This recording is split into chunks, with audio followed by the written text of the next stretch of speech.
In this video, we are going to dive into common pitfalls that could derail your success. And we will also go over specific action items that you can take in order to avoid these pitfalls. The FE Electrical and Computer exam is one of the 2 exams that you have to take in order to get your PE license. It practically covers all 4 years of your undergraduate engineering coursework. Now I'm going to quickly outline some of the common mistakes that students make when they're preparing for the FE Electrical and Computer exam. Mistake number 1, lack of strong foundation. It is crucial not to underestimate the importance of rock-solid foundation in core subjects such as circuits, power, mathematics, electromagnetism, and so on. In fact, it is imperative that you make an effort to have a strong understanding of all the concepts in all 17 sections of FE Electrical and Computer exam specification. I especially pointed out circuits, power, and to an extent electromagnetism, electronics, because these topics not only help you with your FE Electrical and Computer exam preparation, but I tell my students who are preparing for the FE Electrical and Computer exam that if you spend extra time and effort in these particular sections, it will also pay off in your PE Power exam prep. Typically, I've noticed that students who try to take shortcuts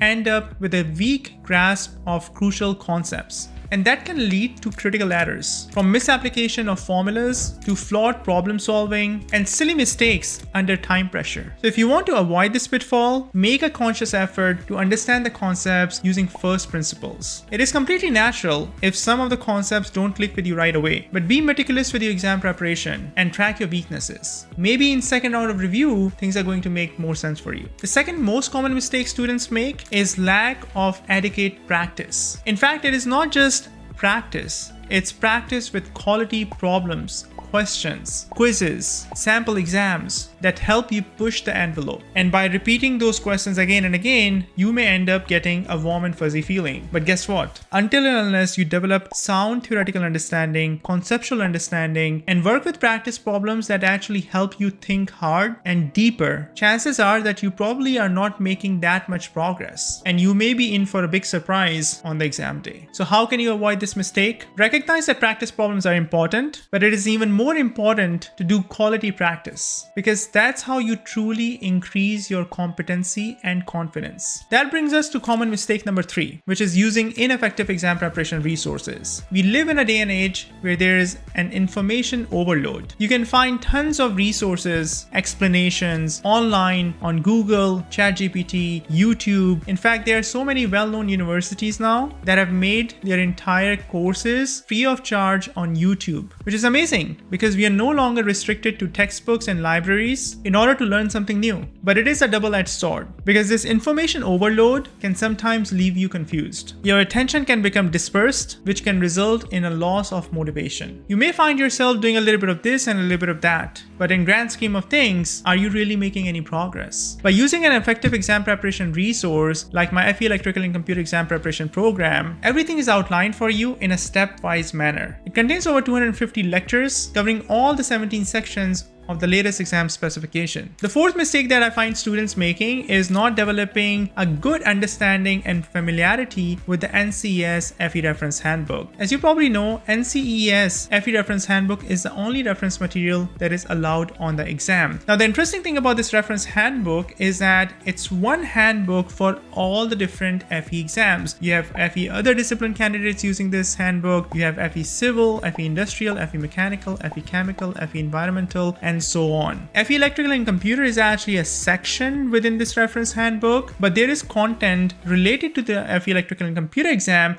which can be found elsewhere in the reference handbook as well. Within my exam preparation program, I help students develop familiarity with the reference handbook by consistently making cross-references to the pages in NCEES FE Reference Handbook. So whenever you're going through a lecture, I will mention the relevant pages in the NCEES FE Reference Handbook so that you can have the reference handbook opened while you're working through the content. And if you take this approach consistently throughout your exam preparation, you will know this reference handbook inside out and won't have to waste a lot of time doing Ctrl+F on the exam, which can actually potentially take you to so many different areas of this reference handbook, which has about 400 pages. The fifth mistake that students make when they're preparing for the FE Electrical and Computer exam is over-reliance and under-reliance on the calculator. Let me explain it. I routinely come across students who are obsessed with calculators